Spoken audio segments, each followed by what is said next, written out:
आप देख रहे हैं ARTV चैनल। कोई भी मैरिड कपल 1 साल से जब साथ में रह रहे हैं और कोई कॉन्ट्रासेप्शन यूज़ नहीं करते हैं, फिर भी अगर उनको प्रेगनेंसी नहीं आती है तो देन उनको हम इनफर्टाइल कपल बोलते हैं उनको। तो ऐसे पेशेंट्स को चाहिए कि भाई 1 साल 1.5 साल ट्राई कर लिए और प्रेगनेंसी नहीं आया तो वो लोग को डॉक्टर के पास जाकर बेसिक इन्वेस्टिगेशन पहले करवाना चाहिए। बोथ और इसमें मेल और फीमेल दोनों को आना चाहिए, क्योंकि इनफर्टिलिटी का प्रॉब्लम है ये इसका incidence around 15 to 20% of the couples. जैसे अगर 100 लोग ट्राई करते हैं तो 85% लोगों को प्रेगनेंसी अपने आप आ जाती है, लेकिन जो 15 से 16% होते हैं उनको तो ट्रीटमेंट की ज़रूरत पड़ता है। परसेंटेज वाइज देखते हैं, और ये जो 15% है इसमें से जो 40% होता है कि लेडीज़ में रीज़न होता है और 40% होता है कि भाई मेल्स में कुछ प्रॉब्लम हो सकता है जिसकी वजह से बच्चा नहीं हो रहा, और 20% में ऐसा होता है कि भाई दोनों को कुछ छोटा मोटा प्रॉब्लम है जिसको कि हमको करेक्शन करना ज़रूरी है। ये देखो एक मिथ है कि बहुत expensive, it's not very expensive. जैसा IVF का जो प्रोसीजर कॉस्ट है वो इट्स अराउंड 95,000, और उसके बाद वो जो मेडिसिन लगते हैं वो अराउंड 70 to 80,000 तक के होते हैं। तो ये सारा मिला के तुमको 1.82 लाख में पूरा कंप्लीट हो जाता है। और दूसरा EMI की फैसिलिटी है, 0% इंटरेस्ट। सो वो एक बहुत अच्छी चीज़ है, मिडिल क्लास लोग दे कैन अफोर्ड दैट। हम जब तक कि हस्बैंड वाइफ दोनों को हम इन्वेस्टिगेट ना करें हम ट्रीटमेंट शुरू नहीं करेंगे। ऐसा नहीं कि हर चीज़ ट्राई कर लिए लास्ट में 40 ईयर्स में अगर तुम आएंगे तो even IVF also can not help. तो ये चीज़ बहुत इंपॉर्टेंट, जिसको भी प्रेगनेंसी ट्राई कर रहे हैं नहीं हो रहा है तो they have to improve the lifestyle. एक तो वेट को चेक में रखना है, daily exercise, avoid junk food, and then avoid alcohol over use, and then avoid smoking. Because smoking और हुक्का ये दो चीज़ ऐसे हैं बहुत ही ख़राब हैं जो अंडों के लिए और स्पर्म्स के लिए। This they have to take care, they have to stop for about 3 to 6 months। Even girls are also they started smoking, it's very very bad for their fertility. 2010 से जूही फर्टिलिटी को हैदराबाद में बेहतरीन IVF सेंटर के तौर पर जाना जाता है। क़दीम तरीन फर्टिलिटी सेंटर्स में से एक होने के नाते उन जोड़ों की ज़िंदगियों में उम्मीद और खुशी फराहम करना है जो कुदरती तौर पर वल्दियात हासिल करने के लिए खुशकिस्मत नहीं है। डायरेक्टर जूही फर्टिलिटी सेंटर टोली चौकी शेखपेट के डॉक्टर निर्मला अग्रवाल हैदराबाद की बेहतरीन और अवार्ड से याफ्ता सीनियर IVF डॉक्टरों में से एक है, जिनके पास इनफर्टिलिटी के इलाज फराहम करने का 30 साल से ज़ायद का तजुर्बा रखते हैं, और वो उस्मानिया यूनिवर्सिटी तमिलनाडु USA से अपनी तालीम मुकम्मल की है। ARTV चैनल के नुमाइंदे सैयद शाह से बात करते हुए डॉक्टर निर्मला ने मजीद बताया कि जूही फर्टिलिटी सेंटर में इनफर्टिलिटी ट्रीटमेंट, लैप्रोस्कोपी, हाइड्रोस्कोपी की खिदमात एक ही छत के नीचे माहिरीन डॉक्टर्स की निगरानी में दी जाती है। ये खुशखबरी उन लवाद जोड़े के लिए है जो बच्चों की ख्वाहिश रखते हैं। आइए देखते हैं डॉक्टर निर्मला अग्रवाल मजीद इस बारे में क्या कह रहे हैं। गुड मॉर्निंग, मैं डॉक्टर निर्मला अग्रवाल हूँ, director of Juhi fertility centre जो शेखपेट टोली चक्की में है। और हम ये फील्ड में सिंस द पास्ट 15 ईयर्स हैं, और वैसा हमारा एक्सपीरियंस है अराउंड 35 ईयर्स। और पहले हमारा प्रैक्टिस जो था भगवान देवी हॉस्पिटल में था जो कि ओल्ड सिटी में है, और फिर from 2010 I am totally into infertility.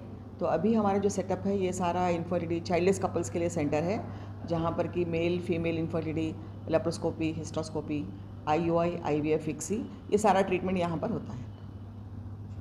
मेरा एक छोटा सक्सेस होता है नहीं होता, तो इसके लिए कुछ अवेयरनेस क्लासेस वगैरह भी आपके पास होते हैं कि जो पेशेंट की काउंसलिंग के लिए? काउंसलिंग भी है, हमारे पास एक डेडिकेटेड काउंसलर है, तो वो सारे उनके डाउट्स क्लियर करते हैं कि भाई सक्सेस रेट कितना है और क्या इन्वेस्टिगेशंस लगेंगे और कितने दिन का ट्रीटमेंट है और इसमें रिस्क क्या है और सक्सेस रेट क्या है।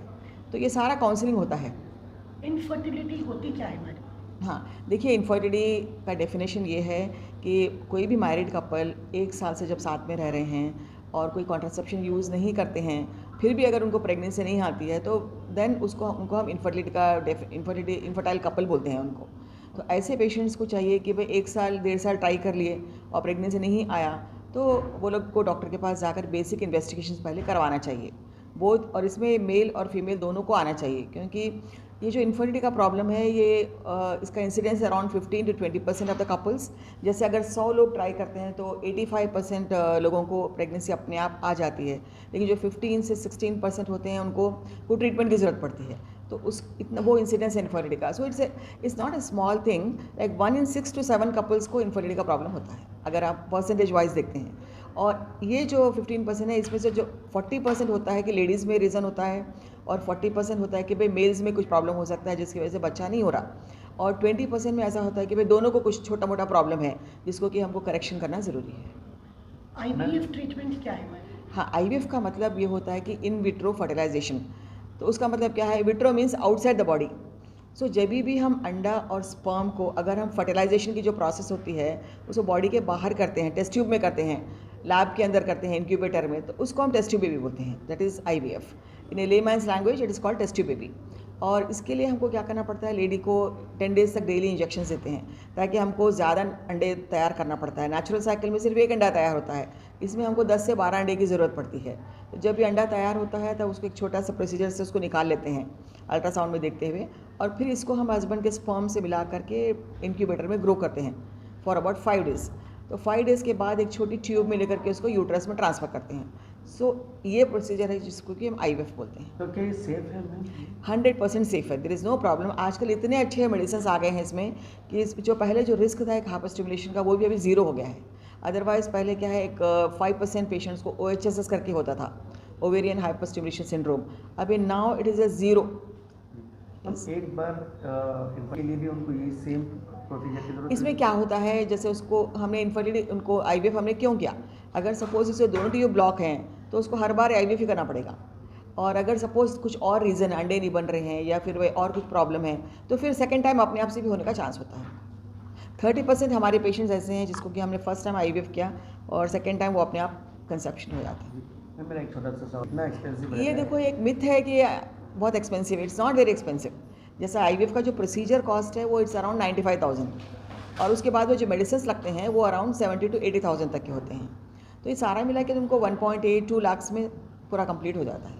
आपका जो ये सेंटर है मैडम, ये दूसरे सेंटर से अलग क्या है या क्या टेक्नोलॉजीज़ क्या है, डॉक्टर्स कैसे हैं, इसके बारे में? इसमें देखो क्या हमको जब भी सेंटर हम जाते हैं तो हमको ये देखना है कि भाई उसमें जो क्लिनिशियन हैं, जो मेन डॉक्टर है, उनका एक्सपीरियंस कितना है, उनका ट्रेनिंग कहाँ पर हुआ और उनके क्लिनिक में अभी तक कितने बेबीज़ का डिलीवरी हो चुका है, कितने बेबीज़ बॉर्न हुए हैं, और उनका जो मेन लैब का जो एम्ब्रियोलॉजिस्ट होता है he is the main person. So doctor, clinician और एम्ब्रियोलॉजिस्ट ये दो बिल्कुल बेस्ट होना चाहिए. Only then you can get the results. And third, तुम्हारा जो लैब की क्वालिटी है, उसमें जो गैजेट्स हैं, जो इंक्यूबेटर्स हैं, वो कितने इंक्यूबेटर हैं, उसकी क्वालिटी क्या है, एयर क्वालिटी क्या है, तुम कितना ध्यान देते हैं ये सब चीज़ों पर, तो उसके ऊपर ये सारा डिपेंड करता है. तो जब भी IVF कराना है तो सारे फैक्टर्स हमको स्टडी कर कर ही कराना चाहिए. जो भी एक नया सेंटर आता है जिसको कि नॉट मच एक्सपीरियंस, साल 2 साल का एक्सपीरियंस है, तो उनका सक्सेस रेट और जो एक्सपीरियंस है उनका सक्सेस में फ़र्क रहेगा. Because there is a learning curve. तुमको शुरू में हमारे पास भी कम था, शुरू में साल 2 साल 3 साल 4 साल थोड़ा कम रहता है.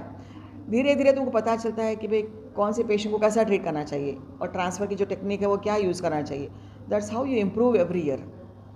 So you should select a center which has an experienced gynecologist, experienced embryologist. क्या आपके सेंटर में या थोड़ा डिस्काउंट भी कर सकते हैं. और दूसरा EMI की फैसिलिटी है, 0% इंटरेस्ट. सो वो एक बहुत अच्छी चीज़ है. मिडिल क्लास लोग they can afford that. Yes, 30 years से ज़्यादा, मोर देन 35 ईयर्स. 35 ईयर्स का आपका एक्सपीरियंस है. तो आपके एक्सपीरियंस से ये बताइए कि क्या रिस्क परसेंटेज इसमें क्या होता है और आपके पास क्या परसेंटेज है या रिस्क परसेंटेज? देखिए, जैसे हम पिछले 15 साल से IVF कर रहे हैं और शुरू में जैसा क्या था, मेडिसिन थोड़े उस टाइप के नहीं थे कि OHSS प्रिवेंट करें. तो हमारे 2 पेशेंट्स को OHSS हुआ था, लेकिन फिर उसको हमने एडमिट करके ट्रीट करके then they had delivery also, they delivered the babies also. And then एक और जो कॉम्प्लिकेशन हुआ था, वो ओवरीज कभी कभी ट्विस्ट हो जाते हैं क्योंकि हम बहुत ज़्यादा अंडे बनाते हैं, तो फिर ओवरीज टॉर्शन होने का डर होता है. तो हमारे इतने सारे केसेस में से 2 पेशेंट्स को ओवेरियन टॉर्शन हुआ था, बट बोथ ऑफ देम उनको लैप्रोस्कोपी करके हमने डिटॉर्शन किया एंड दे आर नॉर्मल. सो ऐसा कुछ लाइफ थ्रेटनिंग रिस्क नहीं है इसमें. IVF से हटके और क्या ट्रीटमेंट है हमारी? IVF के अलावा जैसे हमारे पास IUI एक है जो कि थोड़ा छोटा ट्रीटमेंट होता है, और ICSI करके जो लेटेस्ट एडवांस ट्रीटमेंट है, ICSI बोलते हैं. और फिर हमारे पास है जैसा PGT बोलते हैं, प्री इम्प्लांटेशन जेनेटिक टेस्ट, और लेज़र हैचिंग बोलते हैं. तो ये सब करने से थोड़ा थोड़ा ट्रीटमेंट सक्सेस रेट इंप्रूव होता जाता है. हम जब तक कि हस्बैंड वाइफ दोनों को हम इन्वेस्टिगेट ना करें, हम ट्रीटमेंट शुरू नहीं करेंगे. एज क्या इंपॉर्टेंट चीज़ है सक्सेस के लिए इसमें. जैसे जैसे अगर पेशेंट का एज बढ़ता जाता है, सक्सेस रेट कम होता जाता है. और जैसे जैसे पेशेंट की ओबेसिटी बढ़ती है सक्सेस रेट कम होता है। तो इसमें मोस्ट इंपॉर्टेंट क्या है, तुमको एज का ध्यान रखना है। Best fertility is below 30 years, to some extent okay is between 30 and 35 years, और 35 के बाद में काफ़ी ड्रास्टिक फॉल हो जाता है। तो सबको ये बोलना चाहिए कि भाई जितना जल्दी हो सके आना चाहिए। ऐसा नहीं कि हर चीज़ ट्राई कर लिए लास्ट टाइम 40 ईयर्स में अगर तुम आएंगे तो even IVF also can not help. तो ये चीज़ बहुत इंपॉर्टेंट है। वो लोग समझते हैं कि IVF एक लास्ट स्टेज की ट्रीटमेंट है। No, it's not that. उसको भी हमको टाइमली अगर करते हैं तो सक्सेस आएगा, otherwise you don't get success. अरे gutkha, smoking, lifestyle is very very important. जैसा जिसको भी प्रेगनेंसी ट्राई कर रहे हैं नहीं हो रहा है तो they have to improve the lifestyle. एक तो वेट को चेक में रखना है, daily exercise, avoid junk food, and then avoid alcohol over use, and then avoid smoking. Because smoking और हुक्का ये दो चीज़ ऐसे हैं बहुत ही ख़राब हैं जो अंडों के लिए और स्पर्म्स के लिए। तो this they have to take care, they have to stop for about 3 to 6 months before taking treatment. What is your advice to the couples? Like अभी हम लोग ये देख रहे हैं यंग कपल्स में even girls are also they started smoking. It's very very bad for their fertility and for their other overall health. जैसा क्या है, इवन अंडा भी एक बॉडी का सेल है। जैसा ये पूरे this are all toxins which are released with smoking and हुक्का। तो बॉडी के सारे सेल्स का मेटाबॉलिज्म कम हो जाता है, टॉक्सिन से हेल्थ ख़राब होता है, अंडे का हेल्थ भी ख़राब होता है। आपका ये सेंटर कितने साल से है madam? This we are running since the past 15 years। And your experience is more than 35 years. Yes, and हमारा सेंटर का ये कि I focus exclusively on infertility, I don't do anything else. तो इसमें क्या रहता है, somebody who is doing only one job, you can give a very good success rate because day and night you think about that, how to improve. Because people are going for training for 1 month, 2 months, and then they are starting the centers. So उनका थोड़ा learning का बड़ा रहेगा, तो definitely they will have low success initially, और ये success जब बढ़ता है धीरे धीरे ही बढ़ता है। PCOD कैसे डिटेक्ट होता है मैडम? हाँ, PCOD PCOD का मतलब है पॉलीसिस्टिक ओवेरियन डिजीज़। तो ये एक डिजीज़ ऐसी होती है जैसे जो अंडा बनाने की थैली ओवरी होती है, उसमें काफ़ी सारे सिस्ट हो जाते हैं, और यूजुअली ये जो होता है ओबेसिटी से होता है ये। तो जैसे जैसे पेशेंट का वेट बढ़ता जाता है, एक हार्मोन थोड़ा बढ़ जाता है, इंसुलिन करके हार्मोन होता है, जिसकी वजह से ओव्यूलेशन में प्रॉब्लम होती है। तो जो महीने को महीना जो रेगुलर अंडा बना चाहिए वो स्टॉप हो जाता है, उसकी जगह मल्टीपल सिस्ट तैयार हो जाते हैं। तो ऐसे पेशेंट्स को चाहिए कि अपना वेट कंट्रोल करें, बॉडी मास इंडेक्स बिलो 25 रखें। So that is very important. आप देख रहे हैं ARPV